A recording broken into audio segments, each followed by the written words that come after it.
Hello friends. Welcome to Lila's Creations Jewelry. Hope you are doing great. Today I am going to show you a very easy keychain making tutorial. The shape of this bead is so interesting. It looks same from both but sides, and at the same time it's not symmetric.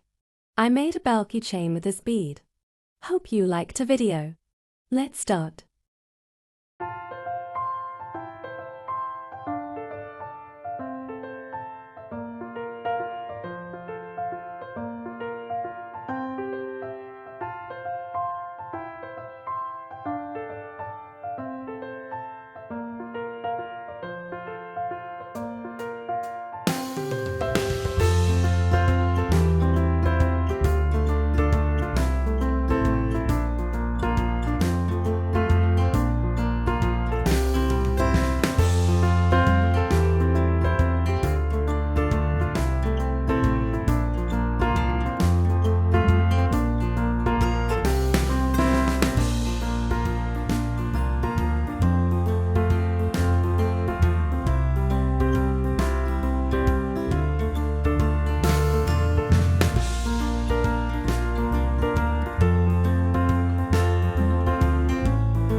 the tutorial, please like and subscribe my channel for more interesting videos.